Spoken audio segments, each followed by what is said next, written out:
Hi, I'm Dave Sussman with Whiskey Politics at America's Voice News. You can find America's Voice News on Roku and Apple TV, and find Whiskey Politics 6 p.m. daily Eastern Time. If you're not watching America's Voice News yet, please find us at YouTube, where you can subscribe and hit the notification bell. And also, you can listen to us on our podcast series on iTunes, Stitcher, Google Play, and the Ricochet Audio Network.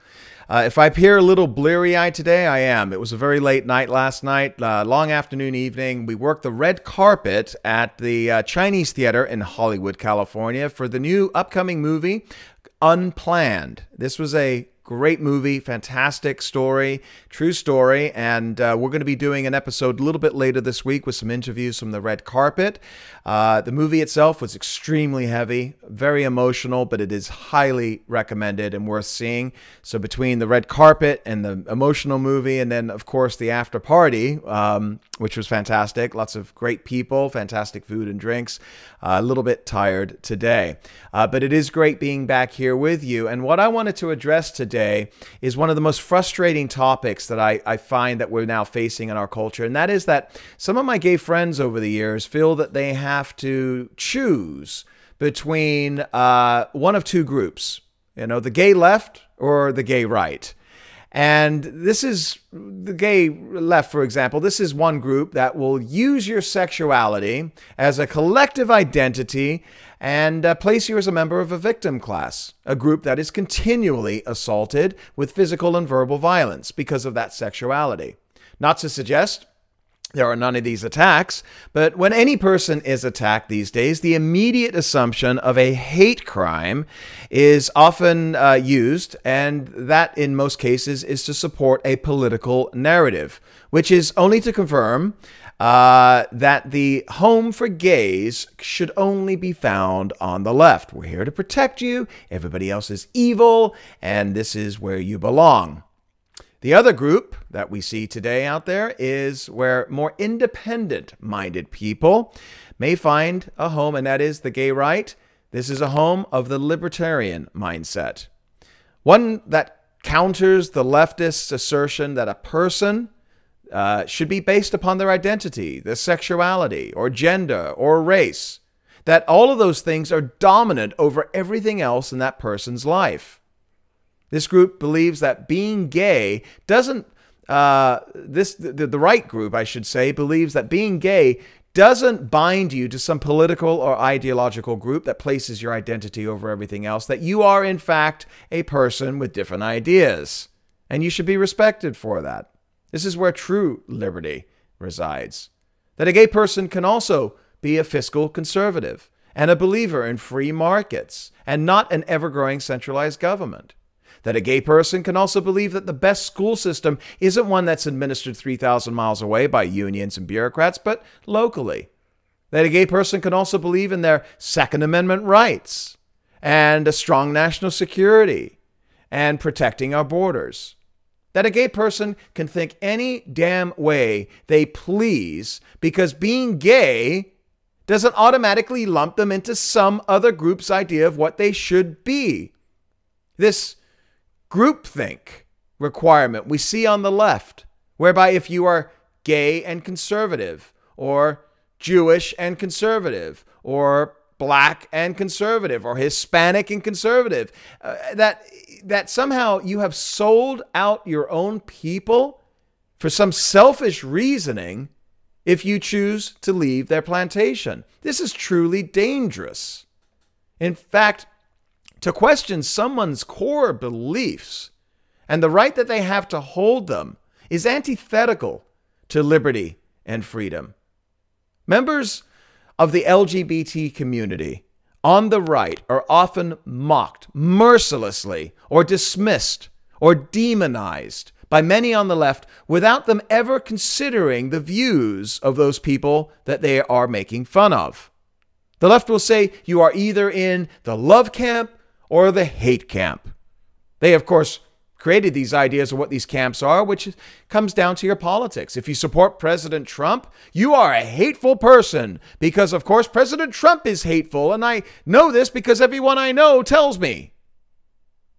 Ask these people exactly what this president has done to limit the rights of the gay community, and you're most likely to get some kind of blank stares in response.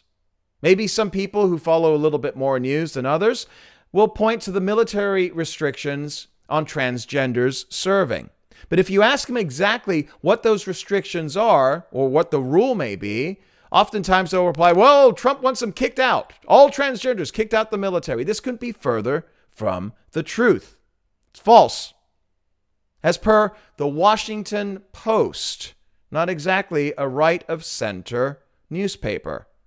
And I quote here, "These are restrictions that stipulate that a history of gender dysphoria will disqualify applicants to the military unless they have been stable in their biological sex for 36 months, are willing to abide by the rules of that sex, have not transitioned and do not need to in the view of the medical providers." In other words, the military doesn't want to pay for the very expensive and ongoing series of sex change operations of its applicants. That the military is not an organization established for anything else, anything other than to be focused on an overwhelming victory on whatever war it is that they are assigned. That's it. But what you may not know also is that when you hear people talk about the Trump administration, a lot of people on the left don't refer to the fact that Donald Trump and his administration are leading a worldwide effort, an international effort, to eliminate bigotry and persecution of gays and lesbians around the world. In countries throughout the world, especially in the Middle East, the LGBT communities are even put to death because of their sexual identity. President Trump seems to have more supporters around the world on this than he does from his own leftists in the United States, because this effort does not fit their narrative. You know, we talk about America being a country where everyone is welcome, especially on the left. People want to say, oh, we got to have open borders. Everybody is welcome. Where the marketplace of ideas, however, this is a lot different. This should be a forum where we can meet and listen to the other side and have dialogue, no matter whether we disagree with each other or not. To support liberty means that we support people living as freely as they choose. Look, I want my government out of my pocket and my bedroom. And I don't know any other conservatives who feel differently than that. Now, there are extremists, of course, on both sides of the political aisle, but most people just want to live their lives and let others live theirs. But in today's world, those who dare question the leftist orthodoxy of mandated liberal views and policies are marginalized. They are called names. They are attacked online by the mobs who claim to be tolerant unless you have left the plantation of progressive groupthink. It is conservatives, Christians, Republicans, libertarians, and most other right-of-center types who have welcomed those who have been attacked or vilified by the left. For many conservatives who are members of the LGBT community, they quickly realize that the narrative of the right, that they're a bunch of homophobic bigots with a southern drawl, is a cartoon. The left use this to scare and keep their members in line. And on the plantation, where they are told to be scared by anyone who doesn't think like them. Case in point, today's guest, Brandon Straka. Brandon is returning to the show to update us on his efforts with the WalkAway campaign to awaken those on the left who are willing to have an open mind and a dialogue, and that conservatism is about true freedom to express your identity, and that you are not viewed as your identity. You are viewed, as Martin Luther King famously said, by the content of your character. I'm Dave Sussman. Thanks for joining us at America's Voice News. We'll be right back after the break with our guest, Brandon Straka.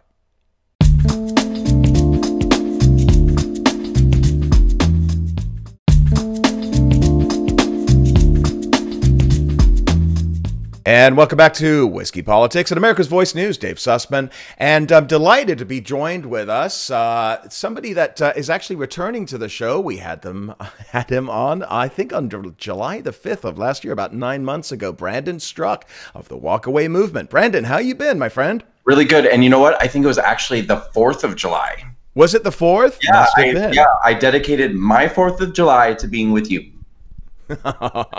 Very special, very humbled. Thank you so much. Yeah. First of all, you have been a very, very busy man the past several months. You are everywhere. You are on television. We've seen you all over Fox News. We've seen you on other networks. There's a lot of articles that are talking about exactly what you have built up here, which is a movement, the WalkAway movement. Most of our audience will know exactly who you are, but for those who don't, tell us a little bit about it. Sure. So I'm a former Democrat. I'm a former liberal since kind of my high school days. I always voted Democrat as an adult and kind of did it without thought or question because I'm a gay man. And that's, I think that, if you're a minority in America, whether you're black or brown or LGBT, a lot of people are just going into the polls and pulling the lever for anything that they see with a D next to it, because these are the messages that we get time and again. That's what we're supposed to do, that you're just supposed to be a Democrat if you're a minority in America. And after the 2016 election, which I voted for Hillary Clinton, I saw very clearly through a chain of events that happened that the liberal media had been lying to and manipulating me and people like me, and I think minorities in general, which really upset me. And it sent me on kind of a journey of research, which ultimately led to me walking away from the Democratic Party and walking away from the liberal media and the ideology of liberalism. And I started something called the WalkAway campaign, encouraging all people, regardless of skin color, gender, sexual orientation, to really take a cold, hard look at the Democratic Party, the liberal media, and is this really something that we want to support? And more importantly, are they really supporting us? Do they really mean what they say? And I encourage people to walk away from this party and to create videos. And so this is what launched this campaign, which has now become so much more than just a social media testimonial campaign, which is where it started. And the testimonials, you see them on Facebook and other social media as well. These things are really compelling. And we talked about this last time, and I've seen this only grow since we had you on last. The amount of attention that you've been receiving from folks on both the right and the left. Talk about what you're getting as far as a response from those folks on the left. Let's go right in, huh? Jumping right in it. So honestly, the response from the left is what I would really like more than anything in the world is to kind of engage in a dialogue on the, in the liberal media, which never happens. I've never been approached by CNN, MSNBC, any of these people to have me on and to listen. I would think that they would welcome the opportunity to even have me on and just try to embarrass me, if nothing else. But there hasn't even been that offer, but they have talked about the campaign. They do stories and they say that it's Russian propaganda, that it was devised in the Kremlin and that it's supported by Russian bots. For a while, their narrative was that it was paid actors doing the testimonials. So I've been frustrated because I actually want to reach people on the left and at least allow them to decide for themselves how they think about it. But they've made it very difficult for me because they won't acknowledge the reality of the situation, which is that this is a real campaign and real people.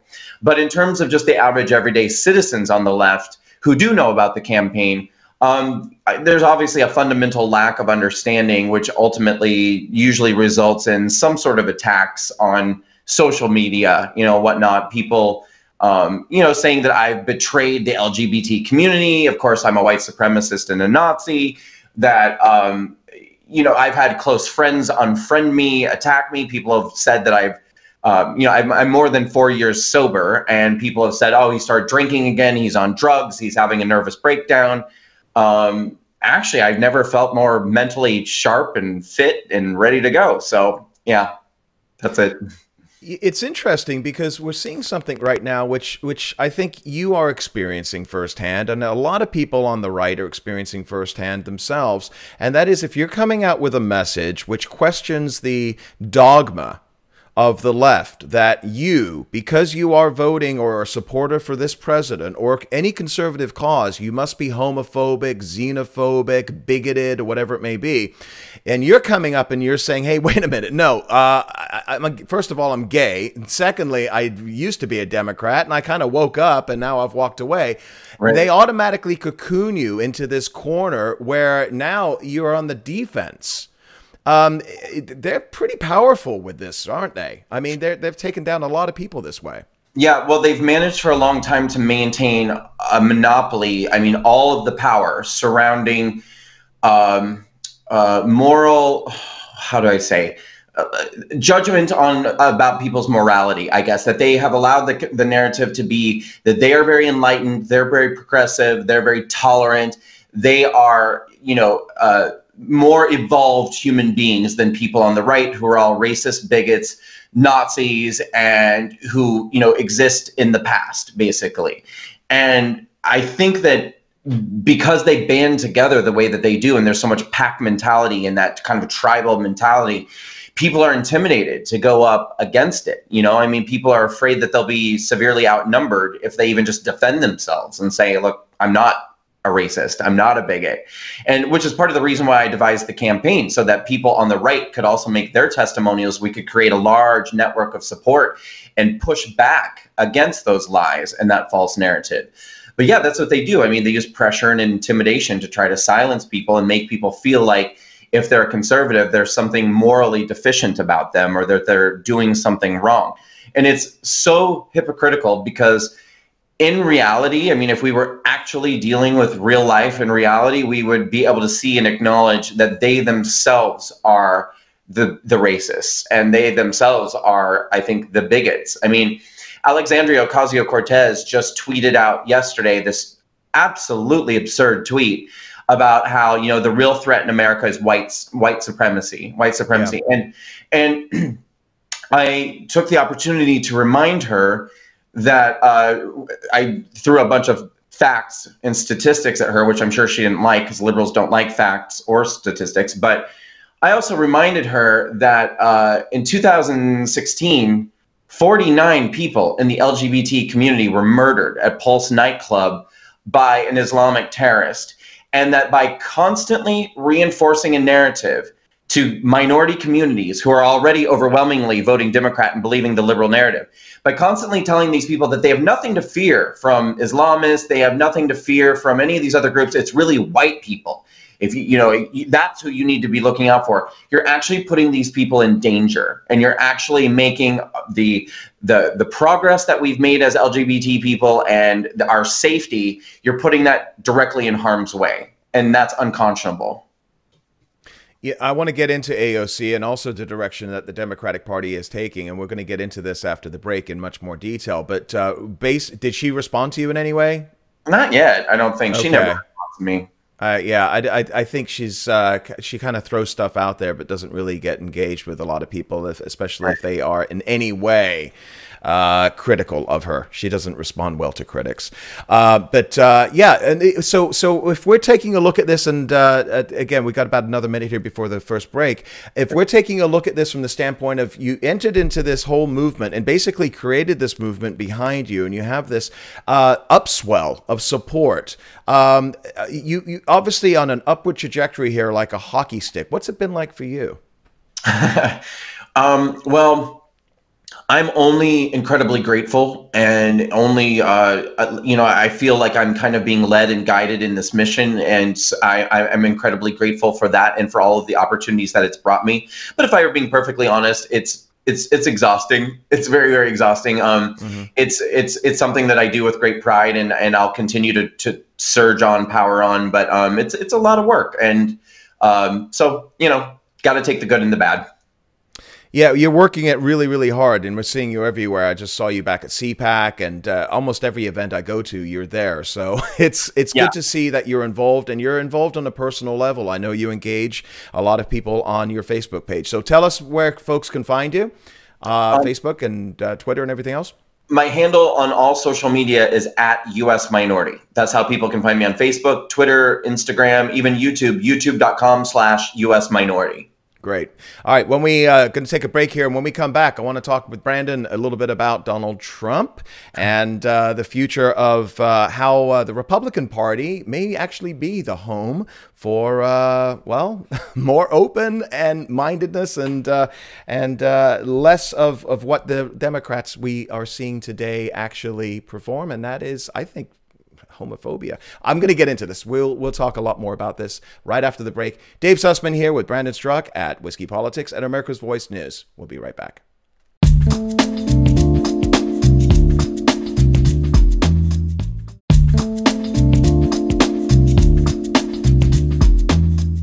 And welcome back. Dave Sussman here at Whiskey Politics, and you can find us at whiskeypolitics.net. And if you're listening to the podcast version of this, you can find us all over iTunes, Stitcher, Google Play, and the Ricochet Audio Network. And our YouTube channel, please hit subscribe and the notification bell.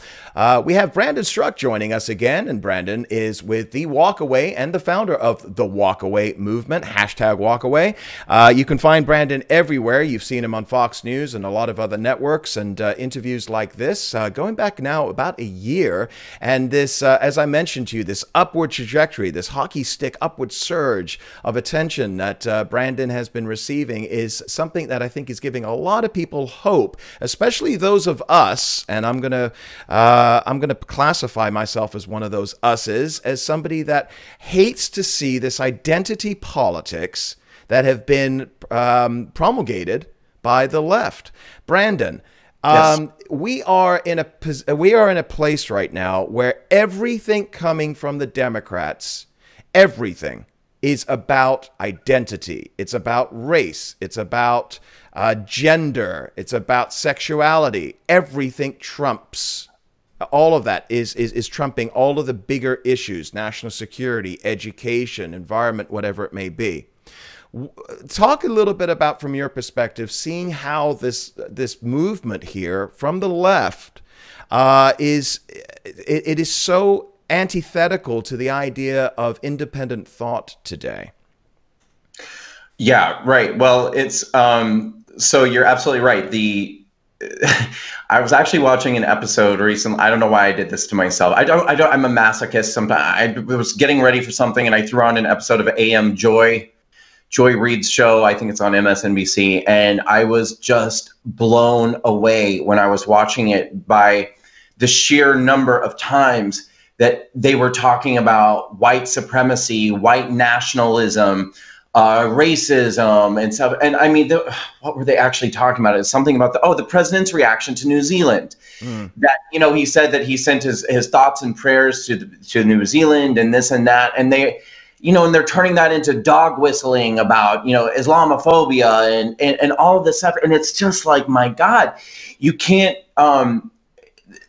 they don't seem to be existing in the same country, in the same planet as we are. But it's, again, they're manipulating people's fear. They're manipulating people's concerns, and they're completely manufacturing this reality and this narrative, and it's entirely based off of identity, just like you said.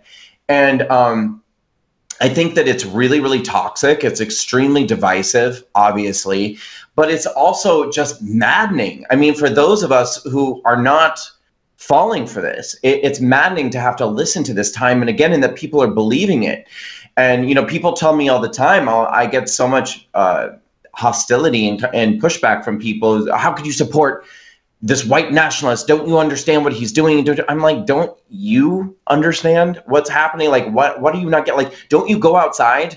Don't you don't you walk down the street? Don't you see that these things that they're telling you constantly are not happening? Yeah, it's insanity. But I think that without identity politics and without this constant narrative of, black people are in danger, brown people are in danger, LGBT people are in danger, that they wouldn't have a party, which is, of course, now why illegal immigrants are their new pet project. Because I think that black people and brown people and LGBT people are beginning to wake up. And I think that they know the jig is up and they better figure something else out. Are we seeing results of this? For example, I know Blexit is a thing. We're seeing a lot of Latinos that are considering themselves more conservative today and supporting the president on many issues. So you say people are waking up, but the fact is that 80 to 90% of blacks will probably vote for the next Democrat nominee. Those are hard numbers. Now, the good news is that they need about 95%, according to Van Jones, who told me this a couple of years ago. They need 95% of the black vote to win presidency. So anything less than that for them, even at 90%, is still not enough for them. They need to basically own the whole thing. But so what are you hearing from either the black community or the gay community regarding their allegiances these days? Well, we're going to go in hard with the WalkAway campaign into these communities and other communities as well, and we're going to try to make an enormous shift and make a ripple in these communities. So next week we actually have two first of their kind events that are happening in New York City, and they're the first of what will be many events that we're going to do across the country. They're two separate events. The first is the Harlem Town Hall. So in the WalkAway campaign, we started out as a testimonial campaign, people telling their stories about why they're walking away from the Democratic Party.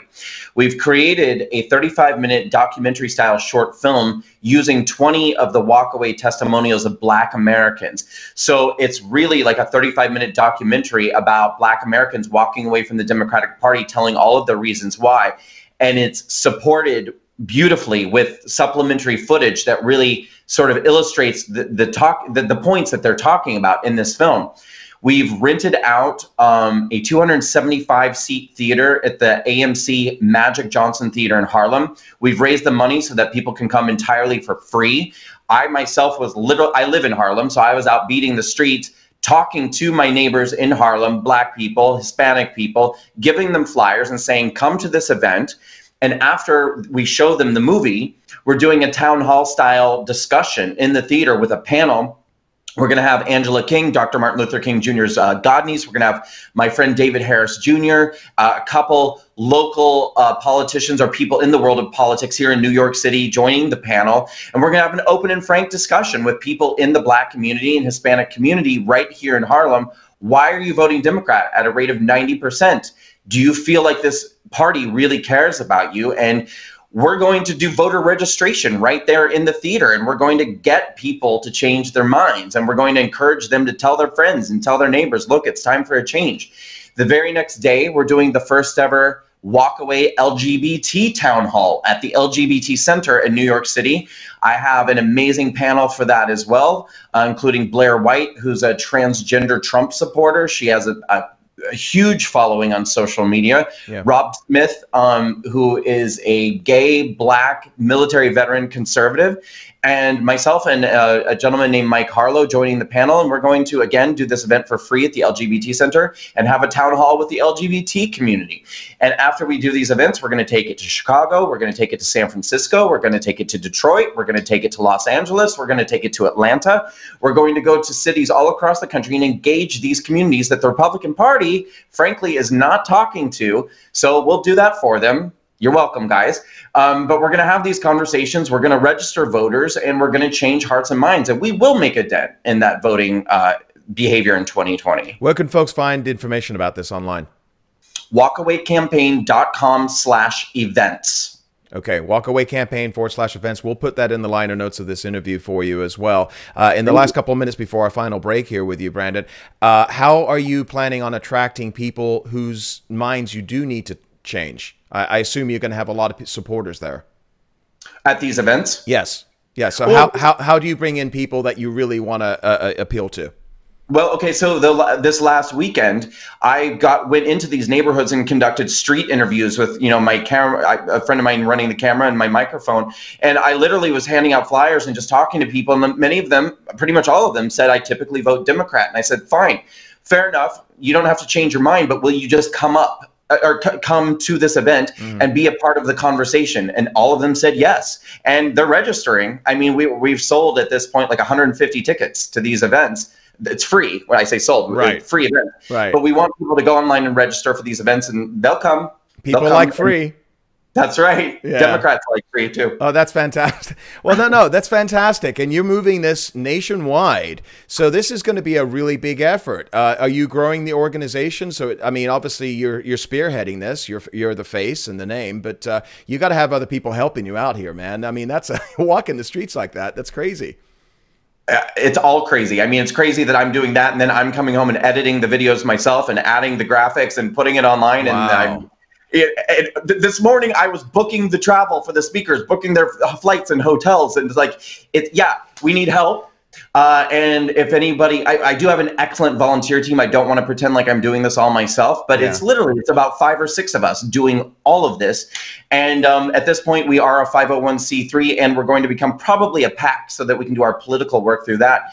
And we could really use help. If people want to go to walkawaycampaign.com, please make a donation so that we can grow our team and that people can make this their full-time job, and they're not just doing it in their spare time after their full-time job. Great. After the break, I want to talk a little bit more about this and also the Trump administration and what they're doing in this effort as well. We're going to be right back. Dave Sussman here with Brandon Struck, Whiskey Politics and America's Voice News.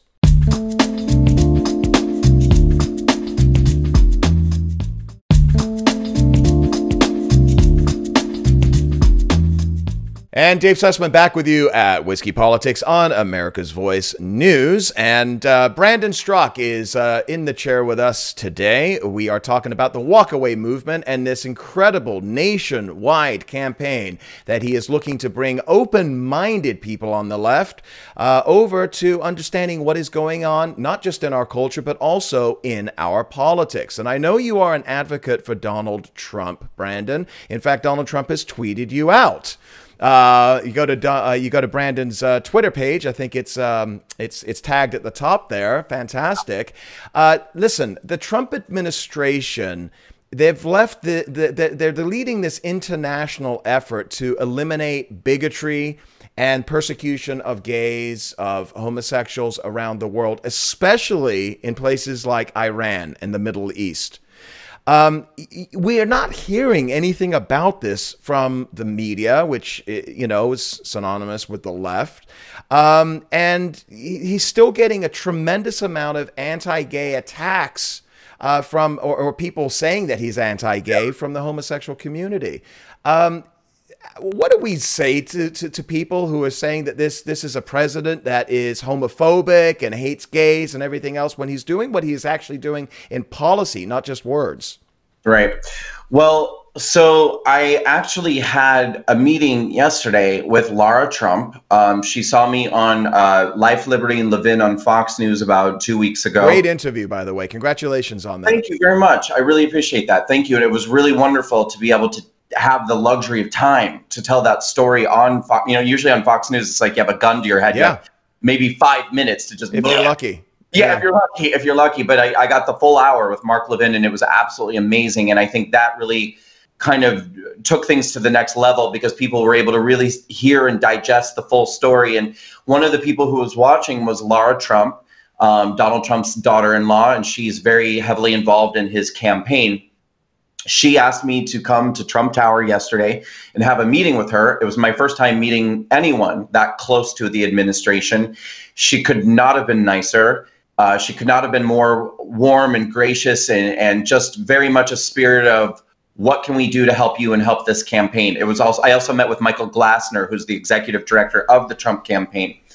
So one of the things that I requested from her, I said, listen, I have a list of things that would really help us out. None of them were money, by the way. But no, I mean, just literally practical things that would help us. And I said, you know, I'm just going to go ahead and go down this list and you can tell me if any of them seem outlandish to you or outrageous. And one of the things I requested, I said, listen, I think this is the most important thing. I would really like a meeting with the president, and I would really like a meeting with the vice president. And ideally, I would like to interview both of them, even for 10 minutes. I said, if you allowed me 10 minutes to interview these gentlemen, I think I could put to bed once and for all an enormous amount of the misunderstandings between the gay community and this administration. Because the gay community is existing solely off of lies and misinformation that's been told to them by the liberal media. And I know I could clear that up. And I know that that would go miles in getting a lot of people in these communities to walk away. And she thought it was a great idea. Doesn't mean it's necessarily going to happen, but fingers crossed, because I think that that would be an incredible thing that could help bridge the divide there. Yeah, and I think that would be a fantastic opportunity, not only for you, but also for the president, because there is a lot of mixed messages that are out there, and I wouldn't even say they're mixed. They're mostly hard attacks on this president. And I'm trying to understand, and from the standpoint of, and I speak with a lot of, there's not a lot, I should say, but we've had several folks on, including yourself, that have walked away. They are from the gay community, whether they're homosexual or trans or whatever it may be. And one of the things that I'm hearing from them, and Ricky Rebel, he just said this to me last week at CPAC. He says it's harder to come out as a conservative than it was to come out gay. Right? I mean, this is the world that we're living in right now, where for years, hundreds of years, you were persecuted because you're a homosexual. It's now easier today to say, yes, I'm gay. Oh, but you're a Trump supporter. Oh, you're the devil. Oh, you're hateful. You're a hate monger. Right? Yes. How do you combat that? Well, I mean, we just have a lot of work to do. And I think that we have to sort of work to normalize what it really means to be a conservative and what it means to be a Trump supporter, and also just normalize the idea for people that we are not going to be quiet and we're not going to be afraid. I mean, people have to become a little more brave and a little more courageous and a little more outspoken. And what's interesting is, as odd as it might sound, this is actually an amazing opportunity for people in the conservative movement to look back on the gay rights movement and emulate a lot of that model, because it's frankly amazing what the gay community was able to do, from the way that they were treated in the 80s and the 90s to the way that they're treated today. And I think that, it's going to require a lot of activism and a lot of outreach, but we can change this and we will change this. But I see it all the time. Right before you and I began this interview, I was on the phone with somebody who I've never spoken to before, but he reached out to me on Twitter because he's very interested in getting involved in the campaign. And this is a businessman from Texas. And he said time and again, he was like, I'm just too afraid to come out as a conservative. So I want to help you in any way I can. I just don't want my name attached to this. And I was like, my God, I'm having flashbacks to being gay in the 90s, where it was like wealthy gay businessmen would say, look, I want to give you money to support this movement, but please don't let people know I'm gay because it could ruin my business. And it's just like, here we go again. We're just like, it's the same exact hatred, but in the reverse. Because of your politics, not because of your identity or sexuality, but because of your politics. So we're living in a country where we're supposed to have this idea of freedom of speech and freedom of ideas, and that the marketplace of ideas is a place for us to put forth our ideas. The best ones obviously win, and we choose how they win through elections. Donald Trump won the last election. Okay, a lot of people think that he's a pretty good shot right now for re-election. Obviously, it's going to be a very hard-fought slog, and the Democrats are going to throw everything to the wall to see what sticks about this president. Russian collusion. He's hate-filled. He's xenophobic. He's a white supremacist. He's anti-Semitic. Whatever they want to say. But coming back to what we were talking about with the Trump administration, you are talking to them about trying to, use a blowhorn to really share the message of this administration. So if we take a look at Iran, where they're throwing homosexuals off the roof, Brandon, because they are homosexual, or other countries, especially in the Middle East. And this administration has essentially basically said, look, we are going to try to eliminate bigotry, especially in these hardened countries, where whether it's religious Islamic law that is causing this, or just, idiocy. Why are not we hearing about this? Why are we not hearing that the Trump administration is pushing this effort, which I think everybody around the world should be applauding, especially American leftists? Well, because I think that they care more about their insane, illogical ideology than they care about recognizing the truth, and that the truth is something that actually benefits the communities that they are holding on strings like puppets. And they don't want gay people to know that there is a Republican in the office who cares about them and wishes to try to do good work to make their lives better and to make their lives safer. They don't want them to know that. And that's just like what I was saying before about AOC. It's unconscionable. I mean, there's one of the most popular gay magazines is a magazine called Out. It's a national, if not international, publication. And it's probably the most widely read magazine by the LGBT community. And when this information about Donald Trump and his administration engaging in this initiative to try to wipe out homophobia on a global level, they responded to it with an article saying that his motivations were racist in nature, that this was a racist, like it's just absolutely insane. And it's I think that it's, again, I just use that word unconscionable, that people who are in charge of media and in charge of a narrative are pushing a narrative that actually puts their own constituency or their own readership or viewership in danger. You've suggested that, and you talk about AOC, so you've suggested that white supremacy is not on the rise. Neither is homophobia, xenophobia, sexism, but this is a campaign strategy for 2020. And so when you see an AOC or others like her, Ilhan Omar, Tlaib, or any of the presidential candidates now on the left, they're all towing this line that you and I and anybody else that is right of center fits this narrative, okay? I think you are very effective in what you do. And allow me to just say this and congratulate you at the same time, but also understand that the challenge remains. And that challenge is that you're never going to get that 20% of the wackos on the far left, okay? Yeah. The resist movement. But the challenge for us is that the 60% in the middle. You got 20% on the right, you got 20% on the left, there's 60% on the middle that are just trying to live their life, man. Just leave me alone, let me work and take care of my family and do what I need to do. How do we approach them? I know this is what you're focused on with your rallies and your discussion, but I think that's the biggest challenge for us, isn't it? Well, I think that we just need to continue to grow this movement and encourage people to keep making these video testimonials, which are very powerful. No one should ever feel like their story is insignificant or, oh, who would want to hear my story or how I feel. Every WalkAway testimonial I've ever heard has been impactful and amazing and unique. And, if a person puts a video out, even if 5 people see it, and it makes them go, wait, that's how I feel too. This is how this grows. This is how this movement has organically grown.